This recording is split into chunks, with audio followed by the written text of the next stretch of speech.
നല്ലൊരു ജോലി നിങ്ങളുടെ കയ്യിലോട്ട് കിട്ടുന്നത് ബിടെക് കഴിഞ്ഞിറങ്ങുന്നവരെ സംബന്ധിച്ച് കിട്ടാവുന്ന ഒരു കേരള ഗവൺമെൻറ്റിൻ്റെ ഒരു പ്രസ്റ്റീജിയസ് ജോബ് തന്നെയായിരിക്കും.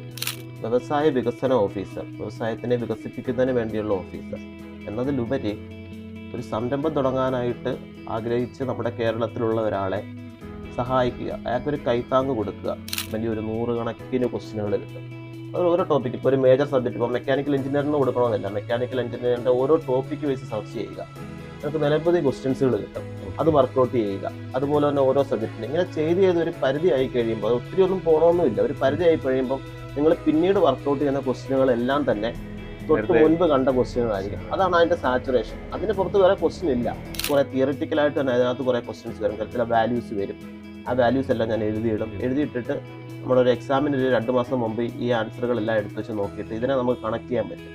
പല വാല്യൂസും പലയിടത്തുനിന്നായിട്ട് എഴുതിയതായിരിക്കും. ഇതെല്ലാം പിന്നെ നമുക്ക് സോർട്ട് ഔട്ട് ചെയ്ത് കഴിഞ്ഞാൽ നമുക്ക് പെട്ടെന്ന് പഠിക്കാനായിട്ട് പറ്റും. പിന്നെ മാക്സിമം ജനറൽ PSCയിൽ ഉപയോഗിക്കുന്ന പോലെ തന്നെ കോഡ് ചെയ്യാൻ പറ്റുന്ന വല്ലതൊക്കെ ഉണ്ടെങ്കിൽ കോഡ് ചെയ്ത് തന്നെ മാറ്റി വെക്കുക.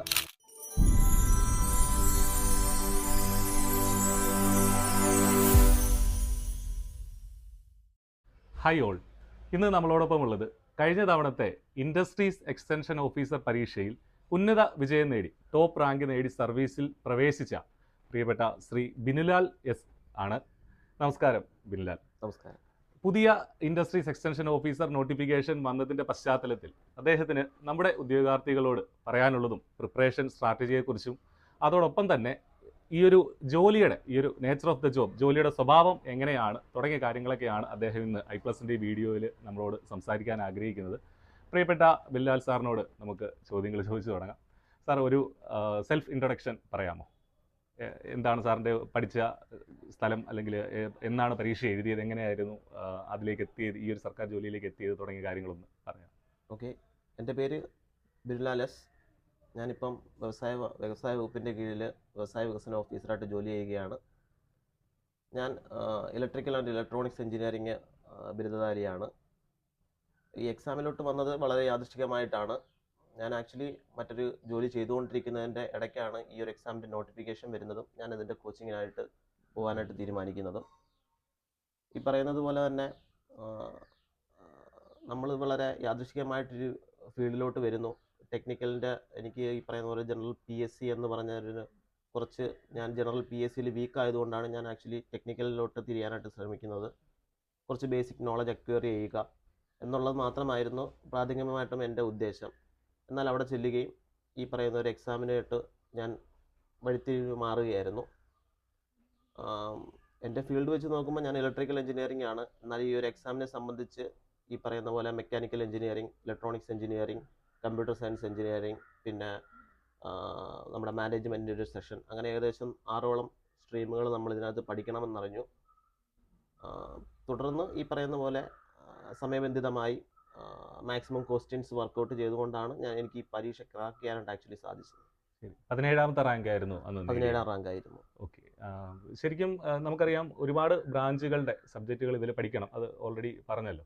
അപ്പോൾ അതെങ്ങനെ, നമ്മൾ ഇലക്ട്രിക്കൽ ആൻഡ് ഇലക്ട്രോണിക്സ് എഞ്ചിനീയറിംഗിലാണ് നമ്മുടെ ബിടെക് എന്നും പറഞ്ഞു. അപ്പോൾ അതെങ്ങനെയായിരുന്നു? ഇപ്പോൾ പറഞ്ഞ പോലെ മെക്കാനിക്കലിൻ്റെയോ അല്ലെങ്കിൽ കമ്പ്യൂട്ടർ സയൻസിൻ്റെയോ ചില ഭാഗങ്ങൾ നമുക്ക് ഒരുപക്ഷെ കേട്ടിട്ട് പോലും ഉണ്ടാവില്ല, ചില ടോപ്പിക്കുകളൊന്നും. അപ്പോൾ അതൊക്കെ എങ്ങനെയാണ് ശരിക്കും നമ്മൾ പഠിച്ചെടുത്തത്? അതിൻ്റെ ഒരു പ്രിപ്പറേഷൻ സ്ട്രാറ്റജി എന്തായിരുന്നു? നമുക്കറിയാം ഈ പറയുന്ന ഒരു എക്സാമിൽ എല്ലാ ബ്രാഞ്ചുകളും ഉൾപ്പെടുന്നതാണ്. കാരണം ഏതെങ്കിലും ഒരു ബ്രാഞ്ചിനെ സംബന്ധിച്ച്, ഇപ്പം എന്നെ സംബന്ധിച്ച് ഇലക്ട്രിക്കലെ കുറിച്ച് എനിക്ക് കുറച്ച് ബേസിക് ധാരണയുണ്ട്, ഒന്നും കൂടി കേട്ടാൽ എനിക്ക് പെട്ടെന്ന് മനസ്സിലാവും. എന്നാൽ ഒരു മെക്കാനിക്കൽ എഞ്ചിനീയർ പോട്ടെ, ഒരു കമ്പ്യൂട്ടർ സയൻസ് എഞ്ചിനീയറിനെയോ സിവിൽ എഞ്ചിനീയറിനെയോ സംബന്ധിച്ച് ഇലക്ട്രിക്കൽ എന്ന് പറഞ്ഞൊരു പോർഷൻ എടുക്കുക എന്ന് പറയുമ്പം ബാക്കിയുള്ള അവരുടെ സബ്ജക്റ്റ് പോലെയല്ല. നമുക്ക് ഫിസിക്കലി തൊട്ട് മനസ്സിലാക്കാനോ കണ്ട് മനസ്സിലാക്കാനോ പറ്റുന്ന ഒരു സബ്ജക്റ്റ് അല്ല ഇലക്ട്രിക്കൽ ആൻഡ് ഇലക്ട്രോണിക്സ്. കുറേ കൺസെപ്റ്റാണ്. അന്നേരം ഈ കൺസെപ്റ്റ് മനസ്സിലാക്കിയാൽ മാത്രമേ നമുക്ക് എക്സാം എഴുതാൻ പറ്റൂ. എന്നിരുന്നാൽ പോലും ഒരു മൾട്ടി ഡിസിപ്ലിനറി എക്സാം ആയതുകൊണ്ട് തന്നെ ഒരു സബ്ജക്റ്റിനും വെയിറ്റേജ് വരാതിരിക്കാൻ, അധികം ഒരു പ്രാധാന്യം വരാതിരിക്കുന്ന തരത്തിലായിരിക്കും ക്വസ്റ്റ്യൻസ് വരിക എന്നുള്ളതായിരുന്നു നമുക്ക് കിട്ടിയ അറിവ്. അത്തരത്തിലാകുമ്പം നമ്മൾ ഈ പറയുന്ന പോലെ ഒരു ഇലക്ട്രിക്കൽ എഞ്ചിനീയറിൻ്റെ ഒരു മോട്ടറോ അല്ലെങ്കിൽ ഒരു അൾട്ടർനേറ്ററോ എടുക്കുമ്പം അതിൻ്റെ ഡെപ്തിൽ പോകേണ്ട ആവശ്യമില്ല. നമുക്ക് ഒരു പരിധി വരെ ഒരു മീഡിയം ലെവലിൽ നിന്ന് പഠിച്ചാൽ നമുക്ക് ഈ എക്സാം ക്രാക്ക് ചെയ്യാം. കൂടുതലും നമ്മൾ മനസ്സിലാക്കേണ്ടത് ഏത് സബ്ജക്റ്റ് എടുക്കുകയാണെങ്കിലും ബേസിക് ആയിട്ടുള്ള സാധനങ്ങൾ പറയും, കുറേ കാര്യങ്ങൾ, അത് നല്ല രീതിയിൽ തന്നെ മനസ്സിലാക്കുക. എന്ന് വെച്ചാൽ അതിൻ്റെ കൺസെപ്റ്റ് നമ്മൾ മനസ്സിലാക്കണം. ഇപ്പം കമ്പ്യൂട്ടർ സയൻസ് എടുക്കുകയാണെന്നുണ്ടെങ്കിൽ കുറേ തിയറി നമുക്ക് പഠിക്കാനുണ്ട്. സിവിൽ എടുക്കുകയാണെങ്കിലും കുറേ തിയറി ഉണ്ട്. ഇപ്പം ബ്രിക്കൊക്കെ എടുക്കുകയാണെങ്കിൽ തന്നെ ബ്രിക്കിൻ്റെ ഒക്കെ ഒരു പോർഷൻ എന്ന് പറയുമ്പം ആകെ നമ്മളിപ്പം സാധാരണ എന്നെ സംബന്ധിച്ച് ഇലക്ട്രിക്കലുകാരനാണ്, ഞാൻ ബ്രിക്ക് എന്ന് കാണുമ്പം നമ്മൾ കാണുന്ന സാധാ ചുടുകട്ട എന്നുള്ളതിൽ നിന്നും ഉപരി അതിൻ്റെ അറേഞ്ച്മെൻ്റ് ആണെങ്കിലും അതിനകത്തുള്ള കോമ്പോസിഷൻ ആയാലും അങ്ങനെ ഒത്തിരി കാര്യങ്ങളുണ്ട്. അതെല്ലാം പക്ഷെ തിയററ്റിക്കലാണ്. അത് നമുക്ക് മനഃപ്പാഠമാക്കിയേ പറ്റത്തുള്ളൂ. കുറേ വാല്യൂസ് അതിനകത്ത് പഠിക്കാനുണ്ട്. നമ്മളെല്ലാം പഠിച്ചാലും ചിലപ്പം അതിനെക്കാട്ടും മറ്റൊരു ചോദ്യമായിരിക്കും ചോദിക്കുന്നത്. അത് നമുക്ക് ആ രീതിയിൽ മനഃപ്പാഠമാക്കി എടുക്കേണ്ടതാണ്. എന്നാൽ ഈ പറയുന്ന ഇലക്ട്രിക്കൽ ആണെങ്കിലും മെക്കാനിക്കലിൻ്റെ തെർമോഡൈനാമിക്സ് പോലെയൊക്കെ ഉള്ളത് നമ്മൾ അതിൻ്റെ കൺസെപ്റ്റ് എന്താണെന്ന് മനസ്സിലാക്കി പഠിച്ചാൽ മാത്രമേ നമ്മൾ പ്രതീക്ഷിക്കാത്തൊരു ക്വസ്റ്റ്യൻ, ചിലപ്പോൾ നമ്മൾ വർക്കൗട്ട് ചെയ്ത ക്വസ്റ്റ്യൻ അല്ലാതൊരു ക്വസ്റ്റ്യൻ വരുവാണെന്നുണ്ടെങ്കിൽ ആ ഒരു മനസ്സിലാക്കി പഠിച്ചാൽ മാത്രമേ നമുക്ക് പെട്ടെന്ന് അതിൻ്റെ ക്രാക്ക് ചെയ്യാനായിട്ട് സാധിക്കത്തുള്ളൂ. അതായത് നമ്മൾ കോൺസെപ്റ്റുകൾ കൃത്യമായിട്ട് മനസ്സിലാക്കിയിരിക്കണം. പ്രത്യേകിച്ച് ബേസിക് ആയിട്ടുള്ള കോൺസെപ്റ്റുകൾ മനസ്സിലാക്കിയാൽ മാത്രം. പ്രത്യേകിച്ച് ഇലക്ട്രിക്കൽ പഠിക്കുന്നവരെ സംബന്ധിച്ച് ഈ പറയുന്ന പോലെ ഏതൊരു ടോപ്പിക് എടുക്കുവാണെങ്കിലും ബേസിക്കുകളെല്ലാം കണക്ട് ചെയ്തിട്ടായിരിക്കും ആ ടോപ്പിക്ക് ജനറേറ്റ് ചെയ്തിട്ടുണ്ടായിരിക്കുക. ഓക്കെ, അപ്പോൾ അത് പരമാവധി ആദ്യം തന്നെ കൺസെപ്റ്റുകൾ മനസ്സിലാക്കുക, പിന്നീട് അതിൽ നിന്നുള്ള ചോദ്യങ്ങൾ പഠിക്കുക. അന്ന് കഴിഞ്ഞ തവണത്തെ പ്രിപ്പറേഷനിൽ നമ്മൾ ഒരുപാട് ക്വസ്റ്റ്യൻസ് MCQs ഒക്കെ വർക്കൗട്ട് ചെയ്തിരുന്നു. എങ്ങനെയായിരുന്നു അതിൻ്റെ ഒരു? എൻ്റെ ഒരു അഭിപ്രായം പറയുകയാണെങ്കിൽ നിങ്ങളൊരു എക്സാമിന് പ്രിപ്പയർ ചെയ്യുമ്പം കോൺസെപ്റ്റിൽ ഒരു 20% മാത്രമേ നിങ്ങളുടെ എഫർട്ട് കൊടുക്കാവൂ. ബാക്കി ഒരു 80% ക്വസ്റ്റ്യൻസ് ചെയ്യുക എന്നുള്ളതാണ്. ജനറൽ PSC ആയിട്ട് നമ്മൾ കമ്പയർ ചെയ്യുകയാണെന്നുണ്ടെങ്കിൽ നമുക്ക് നമ്മുടെ ടെക്നിക്കൽ എക്സാമിന് ഒരു സാച്ചുറേഷൻ ഉണ്ട്. ഇപ്പം ഓരോ ദിവസം കഴിയുമ്പോഴും ജനറൽ PSCയിൽ ഒരു 1000കണക്കിന് ക്വസ്റ്റ്യൻ ആയിരിക്കും പുതുതായിട്ട് വരിക. പക്ഷേ നമ്മുടെ ടെക്നിക്കൽ എക്സാമിൽ നിങ്ങൾക്ക് ആ സാച്ചുറേഷൻ എങ്ങനെ വരും എന്ന് അറിയാമെന്ന് വെച്ച് കഴിഞ്ഞാൽ നിങ്ങൾക്കിപ്പം ഓൺലൈനിലൊക്കെ ഇപ്പം ഓരോ ടോപ്പിക്ക് വെച്ച് സെർച്ച് ചെയ്യുകയാണെന്നുണ്ടെങ്കിൽ ഒരു 100 കണക്കിന് ക്വസ്റ്റ്യനുകൾ കിട്ടും. അത് ഓരോ ടോപ്പിക്ക്, ഇപ്പോൾ ഒരു മേജർ സബ്ജക്റ്റ് ഇപ്പോൾ മെക്കാനിക്കൽ എഞ്ചിനീയറിന് കൊടുക്കണമെന്നില്ല, മെക്കാനിക്കൽ എഞ്ചിനീയറിൻ്റെ ഓരോ ടോപ്പിക്ക് വെച്ച് സെർച്ച് ചെയ്യുക, നിങ്ങൾക്ക് നിരവധി ക്വസ്റ്റ്യൻസുകൾ കിട്ടും. അത് വർക്കൗട്ട് ചെയ്യുക. അതുപോലെ തന്നെ ഓരോ സബ്ജക്റ്റിന് ഇങ്ങനെ ചെയ്ത് ഒരു പരിധി ആയി കഴിയുമ്പോൾ, അത് ഒത്തിരി ഒന്നും പോകണമെന്നില്ല, ഒരു പരിധി ആയി കഴിയുമ്പം നിങ്ങൾ പിന്നീട് വർക്കൗട്ട് ചെയ്യുന്ന ക്വസ്റ്റ്യനുകളെല്ലാം തന്നെ തൊട്ട് മുൻപ് കണ്ട ക്വസ്റ്റ്യനുകളായിരിക്കും. അതാണ് അതിന്റെ സാച്ചുറേഷൻ. അതിന് പുറത്ത് വേറെ ക്വസ്റ്റ്യൻ ഇല്ല. നിങ്ങൾ അത്രയും പഠിച്ചാൽ മാത്രം മതി. അതും ഈ പറയുന്ന പോലെ എൻ്റെ ഒരു രീതിയാണ്. ചിലപ്പോൾ നിങ്ങളിപ്പം ഫോളോ ചെയ്യുന്നതൊക്കെ മറ്റൊരു രീതി ആയിരിക്കും. അത് ചെയ്യണമെന്നില്ല. എൻ്റെ രീതി എന്ന് വെച്ച് കഴിഞ്ഞാൽ ഞാനിപ്പം നോട്ട് എഴുതുമ്പോൾ തന്നെ ഇപ്പം ഏതെങ്കിലും ഒരു സബ്ജക്റ്റ് മെക്കാനിക്കൽ ഇപ്പോൾ തെർമോഡൈനാമിക്സ് ഞാൻ ഹെഡിങ് കൊടുത്ത് എഴുതുമ്പം അതിൻ്റെ പോയിന്റ്സ് എഴുതിയിട്ടിട്ട് ഞാൻ കുറച്ച് സ്പേസ് വിട്ടിരിക്കും. ആ സ്പേസ് വിടുന്നത് എനിക്ക് ക്വസ്റ്റ്യനിൽ നിന്ന് കിട്ടുന്ന പുതിയ പോയിന്റ്സ് ആഡ് ചെയ്യാൻ വേണ്ടി ഞാൻ സ്പേസ് വിട്ട് തന്നെയാണ് ഞാൻ ബുക്ക് എടുക്കുന്നത്. കാര്യം എനിക്ക് ഈ ക്വസ്റ്റ്യൻസിനകത്ത് നിന്ന് കിട്ടുന്ന പോയിന്റ്സുകളെല്ലാം ഞാൻ അതിനകത്ത് കുറിച്ച് വെക്കും. എനിക്ക് രണ്ടാമത് മറ്റൊരു ഗൈഡ് നോക്കാനതിനെ കുറിച്ച് എനിക്ക് ഒരു ബുദ്ധിമുട്ടാണ് പിന്നെയും നോക്കുക എന്നുള്ളത്. എനിക്ക് എൻ്റെ ബുക്കിൽ തന്നെ എല്ലാം ഉണ്ടായിരിക്കണം എന്നുള്ളതാണ്. അതും ഇവരും കീ പോയിന്റ്സ് ആയിട്ട് എഴുതിയിടാനുള്ള സ്പേസ് ഇടും. ആ ഒരു ടോപ്പിക്കിൻ്റെ ക്വസ്റ്റ്യൻസ് വർക്കൗട്ട് ചെയ്യുമ്പോൾ പുതിയ കൺസെപ്റ്റ് വൈസ് വരുന്ന ക്വസ്റ്റ്യൻസ് ഒന്നും എഴുതിയിടണമെന്ന് ഞാൻ പറയുന്നില്ല. അത് നമുക്ക് ആ കൺസെപ്റ്റിൽ നിന്ന് തന്നെ ആൻസർ കിട്ടും. അല്ലാതെ കുറേ തിയറിറ്റിക്കലായിട്ട് തന്നെ അതിനകത്ത് കുറേ ക്വസ്റ്റ്യൻസ് വരും, ചില വാല്യൂസ് വരും. ആ വാല്യൂസ് എല്ലാം ഞാൻ എഴുതിയിട്ടിട്ട് നമ്മുടെ ഒരു എക്സാമിന് ഒരു 2 മാസം മുമ്പ് ഈ ആൻസറുകളെല്ലാം എടുത്തു വെച്ച് നോക്കിയിട്ട് ഇതിനെ നമുക്ക് കണക്ട് ചെയ്യാൻ പറ്റും. പല വാല്യൂസും പലയിടത്തുനിന്നായിട്ട് എഴുതിയതായിരിക്കും. ഇതെല്ലാം പിന്നെ നമുക്ക് സോർട്ട് ഔട്ട് ചെയ്ത് കഴിഞ്ഞാൽ നമുക്ക് പെട്ടെന്ന് പഠിക്കാനായിട്ട് പറ്റും. പിന്നെ മാക്സിമം ജനറൽ PSCയിൽ ഉപയോഗിക്കുന്ന പോലെ തന്നെ കോഡ് ചെയ്യാൻ പറ്റുന്ന വല്ലതൊക്കെ ഉണ്ടെങ്കിൽ കോഡ് ചെയ്ത് തന്നെ മാറ്റി വെക്കുക. വളരെ എഫക്റ്റീവായിട്ടുള്ളൊരു സ്ട്രാറ്റജിയാണ് സാർ ഇപ്പോൾ പറഞ്ഞത്. ഈ പറഞ്ഞതുപോലെ കോൺസെപ്റ്റുകൾ മനസ്സിലാക്കുക, മാക്സിമം MCQs അതിൽ നിന്ന് നമ്മൾ വർക്കൗട്ട് ചെയ്യുക. ഈ പറഞ്ഞതുപോലെ ബുക്കിൽ തന്നെ MCQസിനൊക്കെ ഉള്ള സ്ഥലം വിട്ടിട്ട് വളരെ എഫക്റ്റീവായിട്ടാണ് സാർ ഇന്ന് പ്രിപ്പയർ ചെയ്തത്. നമ്മുടെ I+ൻ്റെ കോഴ്സിൽ ഈ പറഞ്ഞതുപോലെ തന്നെ നമ്മൾ MCQs ഒക്കെ അറേഞ്ച് ചെയ്തിട്ട് തന്നെയാണ് നമ്മൾ മാക്സിമം ഒരു ടോപ്പിക്കിൽ നിന്ന് കിട്ടാവുന്ന MCQs ഒക്കെ നമ്മുടെ കോഴ്സിൽ നമ്മൾ ആഡ് ചെയ്തിട്ടുണ്ട്. അതോടൊപ്പം ചേർത്ത് ചോദിച്ചോട്ടെ, നമ്മൾ ഈ ജോലിയിൽ പ്രവേശിച്ച് എങ്ങനെയാണ് ഈ ഒരു ജോലിയുടെ ഒരു സ്വഭാവം? ഒരുപാട് ഉദ്യോഗാർത്ഥികൾക്ക് അതും ഒരു കൺഫ്യൂഷനാണ്. ഇൻഡസ്ട്രീസ് എക്സ്റ്റൻഷൻ ഓഫീസർ എന്നാണ് ഈ ഒരു തസ്തികയുടെ പേര്.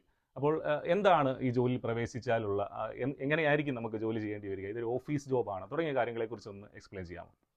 ഓഫീസ് ജോബ് എന്ന് പറയാൻ പറ്റില്ല. നമ്മളിപ്പം 2022-23 സാമ്പത്തിക വർഷം നമ്മുടെ വ്യവസായ വാണിജ്യ വകുപ്പ് സംരംഭക വർഷമായിട്ടാണ് ആചരിച്ചത്. കേരളത്തിൽ ഏകദേശം 1.5 ലക്ഷത്തോളം സംരംഭങ്ങൾ, 1 ലക്ഷം എന്നൊരു ടാർഗറ്റ് വെച്ചെങ്കിൽ പോലും 1.5 ലക്ഷത്തോളം സംരംഭങ്ങളാണ് നമ്മൾ ആരംഭിച്ചത്.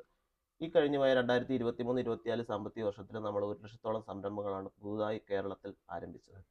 അന്നേരം വ്യവസായ വികസന ഓഫീസർ, വ്യവസായത്തിനെ വികസിപ്പിക്കുന്നതിന് വേണ്ടിയുള്ള ഓഫീസർ എന്നതിലുപരി ഒരു സംരംഭം തുടങ്ങാനായിട്ട് ആഗ്രഹിച്ച് നമ്മുടെ കേരളത്തിലുള്ള ഒരാളെ സഹായിക്കുക, അയാൾക്കൊരു കൈത്താങ്ങ് കൊടുക്കുക.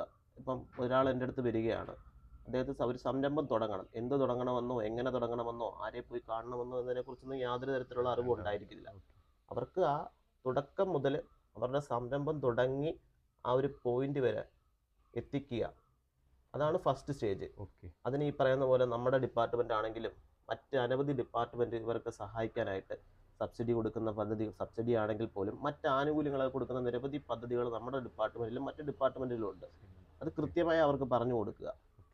അവരുടെ സംരംഭത്തിൻ്റെ സ്വഭാവത്തിനനുസരിച്ചായിരിക്കും ഏതെടുക്കണമെന്ന് മനസ്സിലാക്കുക. അത് പുറത്ത് നിൽക്കുന്ന ഒരാൾക്കറിയില്ല, പക്ഷെ നമ്മളെ സംബന്ധിച്ച് അത് വ്യക്തമായിട്ട് മനസ്സിലാവും. അവരുടെ സ്വഭാവവും അവരെത്ര മുടക്കാനാണ് ഉദ്ദേശിക്കുന്നത്, അത് നമുക്ക് അവരെ കൃത്യമായി പറഞ്ഞു കൊടുക്കുക. അവരെ തുടങ്ങിക്കുക എന്നുള്ളതും തീരുന്നില്ല, തുടർന്നും അവരെ സപ്പോർട്ട് ചെയ്യുക, മാർക്കറ്റിങ്ങിന് വേണ്ടി അവരെ സപ്പോർട്ട് ചെയ്യുക. അവർക്ക് ഇനി അഡീഷണൽ എക്സ്പാൻഷൻ നടത്തണമെന്നുണ്ടെങ്കിൽ, ഒരു പടിയും കൂടി മുകളിലോട്ട് കയറണമെങ്കിൽ അതിന് സപ്പോർട്ട് ചെയ്യുക. ചുരുക്കി പറഞ്ഞു കഴിഞ്ഞാൽ ഒരു സംരംഭകനെ കൈത്താങ്ങായിട്ട് നിൽക്കുക എന്നുള്ളതാണ് വ്യവസായ വികസന ഓഫീസർ എന്ന് ഉദ്ദേശിക്കുന്നത്. നമുക്കൊരു ഓഫീസ് ജോബ് അല്ല കൂടുതലും, നമുക്ക് ഫീൽഡിൽ തന്നെയാണ്. നമ്മൾ സംരംഭകരുമായിട്ട് സംവദിക്കുക, അവരുടെ പ്രശ്നങ്ങൾ മനസ്സിലാക്കുക, അവരുടെ കൂടെ നിൽക്കുക. അവർക്കിപ്പോൾ ഒരു ബാങ്കിൽ പോയി ഒരു ലോൺ കൊടുക്കുന്നില്ല, അവരുടെ കൂടെ ബാങ്കിൽ പോയി ബാങ്കുമായിട്ട് സംസാരിക്കുക, അവരുടെ പ്രശ്നങ്ങൾ മനസ്സിലാക്കുക, അത് സോൾവ് ചെയ്യുക. ഒരു സാമൂഹിക പ്രതിബദ്ധതയുള്ള ഒരു ജോലിയാണ്. അതെ അതെ, നമുക്കിപ്പം പറയുന്ന ഗവൺമെന്റ് സർവീസ് എന്ന് പറയുന്നു. നമ്മൾ ഗവൺമെന്റ് സർവീസ് നമുക്കറിയാം, പൊതുജനങ്ങളെ സേവിക്കുക എന്നുള്ളതാണ്. അന്നേരം അതിന്റെ ആ ഒരു വേർഡിന് കറക്റ്റ് ആപ്റ്റ് ആയിട്ടുള്ളൊരു ജോലിയാണത്. നമുക്കൊരു കാര്യം, ഒരു സംരംഭം തുടങ്ങുക എന്ന് പറയുമ്പം ഒരാളുടെ ജീവിത മാർഗം തേടിയാണ് നമ്മുടെ അടുത്ത്. ഇതുവഴി നമ്മൾ അവരെ സഹായിക്കുമ്പം അവർക്കൊരു ജീവിത മാർഗം, ആക്ച്വലി നമ്മൾ അവർക്ക് അതിനുള്ള ജോലിയുടെ കൂലി കൈപ്പറ്റുന്നുണ്ടെങ്കിൽ പോലും നമ്മൾ ചെയ്യുന്ന ഒരു സേവനം കഴിയുമ്പോൾ നമുക്കൊരു സെൽഫ് സാറ്റിസ്ഫാക്ഷൻ കിട്ടും. അത്തരത്തിലുള്ള ജോലി കൂടിയാണ്. മറ്റു പല ജോലികളിൽ നിന്ന് വ്യത്യസ്തമായിട്ട് കുറച്ചുകൂടെ ആളുകളുമായിട്ട് ഇടപെടുകയും അവരെ സഹായിക്കുകയും ചെയ്യാൻ പറ്റുന്ന. അതുപോലെ തന്നെ ഇപ്പം ഒരു ഓഫീസ് വർക്കിൽ ഇരിക്കുകയാണെന്നുണ്ടെങ്കിൽ നിങ്ങളിപ്പം ചെയ്യുന്ന ഫയൽ വർക്കുകളെല്ലാം ഒരേ പാറ്റേൺ ആയിരിക്കും. ചെയ്ത് ഒരു മടുപ്പ് വരാനായിട്ട് നിങ്ങൾക്ക് സ്വയം ചിലപ്പോൾ ചിലർക്കെങ്കിലും തോന്നുന്നുണ്ടാവും, അല്ലെങ്കിൽ ബഹുഭൂരിഷം ആൾക്കാർക്കും ഒരേ ജോലി ചെയ്തൊരു മടുപ്പ് തോന്നിയേക്കും. പക്ഷെ ഇതങ്ങനല്ല. നമ്മൾ ഓരോ ദിവസവും ഇടപെടുന്ന ആൾക്കാരാണെങ്കിലും ചെയ്യുന്ന തരവാണെങ്കിലും ഓരോരുത്തർക്ക് കൊടുക്കുന്ന സഹായമാണെങ്കിലും വ്യത്യസ്തമായിരിക്കും. ഒരേ പാറ്റേണിലുള്ള ജോലിയല്ല. അല്ല. നമ്മൾ ഈ പറഞ്ഞതുപോലെ എന്താണ് ഇപ്പോൾ പുതിയ നോട്ടിഫിക്കേഷൻ വന്നിട്ടുണ്ട്. അപ്പോൾ അതിനായിട്ട് കുറേ ഉദ്യോഗാർത്ഥികൾ കേരളത്തിൽ തയ്യാറെടുക്കുന്നുണ്ട്. പ്രത്യേകിച്ചും ബിടെക്കിൻ്റെ വിവിധ ബ്രാഞ്ചുകളിലുള്ള ആളുകൾക്ക് അപ്ലൈ ചെയ്യാമെന്നുള്ളത് കൊണ്ട് തന്നെ ബിടെക്കാരെ സംബന്ധിച്ച് വളരെ പ്രസ്റ്റീജിയസ് ആയിട്ടുള്ള ഒരു ജോലി തന്നെയാണ്. അപ്പോൾ അവർക്ക് കൊടുക്കാനുള്ള ഒരു ഉപദേശം എന്താണ്? അതോടൊപ്പം തന്നെ എത്രമാത്രം ഡെപ്തിൽ നമ്മൾ ഈ നേരത്തെ പറഞ്ഞിരുന്നു ആ കാര്യം, എങ്കിലും മറ്റ് ബ്രാഞ്ചുകളുടെ സബ്ജക്റ്റുകളൊക്കെ പഠിക്കുമ്പോൾ എത്രമാത്രം ഡെപ്തിൽ നമ്മൾ പോകണം എന്നുള്ളതും കൂടെയൊക്കെ ഒന്ന് കുട്ടികളോടായിട്ട് ഒന്ന് പറയാമോ? എന്താണ് പറയാനുള്ളതെന്ന്? ഇപ്പം അടുത്ത ഒരു നോട്ടിഫിക്കേഷന് വേണ്ടി പ്രിപ്പയർ ചെയ്യുന്നവരായിട്ട് എനിക്ക് പറയാനുള്ളത്, നിങ്ങൾ ഈ പറയുന്നത് പോലെ ഒരുപാട് ഡെപ്തിൽ, ഒരു ഇലക്ട്രിക്കൽ എഞ്ചിനീയറിൻ്റെ ഇപ്പം AE ഉണ്ട്, മെക്കാനിക്കൽ ആണെങ്കിലും AE ഉണ്ട്. ഒരു AEയുടെ ഒക്കെ ഒരു ലെവലിൽ നിങ്ങൾ ഡെപ്തിൽ ഇറങ്ങി പഠിക്കേണ്ട ആവശ്യമില്ല. കാര്യം നിങ്ങൾ എക്സാം എഴുതാൻ പോകുമ്പം നിങ്ങളുടെ അതേ ടോപ്പിക്, നിങ്ങളിപ്പം ഏത് എഞ്ചിനീയറിംഗ് സ്ട്രീമാണോ പഠിച്ചത് അതേ സ്ട്രീമിൽ തന്നെ തൊട്ടടുത്ത സ്ട്രീം പഠിച്ച ആൾക്കും എക്സാം എഴുതണം എന്നുള്ളത് കൊണ്ട് തന്നെ ബേസിക്കിൽ ഊന്നിയുള്ള ക്വസ്റ്റ്യൻസ് ആയിരിക്കും ബഹുഭൂരിപക്ഷം വരുന്നത്. പിന്നെ ഒന്നോ രണ്ടോ ക്വസ്റ്റ്യൻ എങ്ങാനും ഡെപ്തിൽ വന്നാൽ മാത്രം, അതും ക്വസ്റ്റ്യൻ ഇടുന്ന ആള് സിമ്പിളാണ് എന്ന രീതിയിൽ ഇടുന്നതായിരിക്കാം. എന്നിരുന്നാലും നിങ്ങൾ ബേസിക്കിൽ ഊന്നി പഠിക്കുക.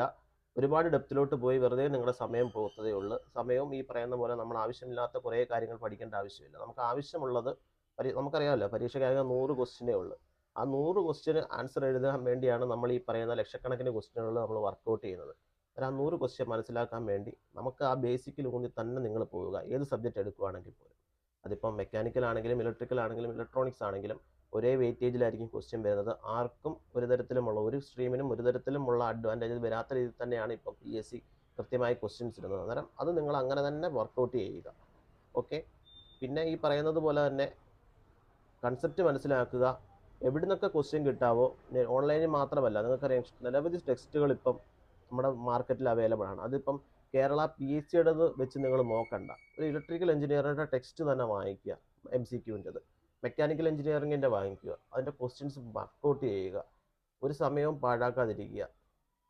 അവസാനത്തെ ഒരു 2 മാസം നിങ്ങൾ ഈ ജോലിക്ക് വേണ്ടി നിങ്ങൾ ഇത്രയും നാൾ പ്രിപ്പയർ ചെയ്തെന്നുണ്ടെങ്കിൽ ആ ഒരു 2 മാസം പൂർണ്ണമായിട്ടും അതിനായിട്ട് തന്നെ മാറ്റി വെക്കുക. എപ്പോഴെങ്കിലും ഒരു മടുപ്പ് വരുമെങ്കിൽ നിങ്ങൾ മനസ്സിൽ വിചാരിച്ചാൽ മതി, ഇപ്പം ഈ ഒരു 2 മാസം കഷ്ടപ്പെട്ട് കഴിഞ്ഞാൽ നിങ്ങൾക്ക് നല്ലൊരു ജോലി നിങ്ങളുടെ കയ്യിലോട്ട് കിട്ടുന്നത് ബിടെക് കഴിഞ്ഞിറങ്ങുന്നവരെ സംബന്ധിച്ച് കിട്ടാവുന്ന ഒരു കേരള ഗവൺമെൻറ്റിൻ്റെ ഒരു പ്രസ്റ്റീജ് ജോബ് തന്നെയായിരിക്കും. ആ ഒരു 2 മാസത്തെ കഷ്ടപ്പാടിന് ശേഷം അഥവാ നിങ്ങൾ എവിടെയെങ്കിലും ഉളപ്പുകയാണെന്നുണ്ടെങ്കിൽ പിന്നീട് അടുത്ത എക്സാമിന് നിങ്ങൾ 6 or 7 മാസം നിങ്ങൾ പിന്നെയും കഷ്ടപ്പെടണം. അതുകൊണ്ട് ഈ ഒരു ഇനി വരുന്ന എക്സാമിൻ്റെ ഡേറ്റ് വന്നു കഴിഞ്ഞാൽ ഉണ്ടാകുന്ന ആ ഒരു ടൈം നിങ്ങൾ കൃത്യമായി യൂട്ടിലൈസ് ചെയ്ത് നിങ്ങളുടെ മാക്സിമം എഫർട്ടും സമയവും അതിലേക്ക് തന്നെ കൊടുത്തുകൊണ്ട് പ്രിപ്പയർ ചെയ്ത് നമ്മുടെ തന്നെ സഹപ്രവർത്തകരായി ഡിപ്പാർട്ട്മെൻറ്റിൽ കയറാൻ സാധിക്കട്ടെ എന്ന് ഞാൻ ആശംസിച്ചുകൊണ്ട് എൻ്റെ വാക്കുകൾ നിർത്തുന്നു. നന്ദി. Thank you. വളരെ ഉദ്യോഗാർത്ഥികൾക്ക് വളരെയധികം ഇൻസൈറ്റ്സ് പകരുന്ന ഒരു കാര്യങ്ങൾ തന്നെയാണ് പ്രിയപ്പെട്ട ബിനുലാൽ നമ്മളോട് സംസാരിച്ചത്. എങ്ങനെ പ്രിപ്പയർ ചെയ്യണം, കൂടാതെ ഈ ജോലിയുടെ നേച്ചർ എന്താണ് തുടങ്ങിയ കാര്യങ്ങളൊക്കെ വളരെ വിശദമായിട്ട് മനോഹരമായിട്ട് എക്സ്പ്ലെയിൻ ചെയ്തു. ഐ പ്ലസിൻ്റെ ഭാഗത്തും ഉദ്യോഗാർത്ഥികളുടെ ഭാഗത്തു നിന്നുമുള്ള നന്ദി അറിയിക്കുന്നു. Thank you.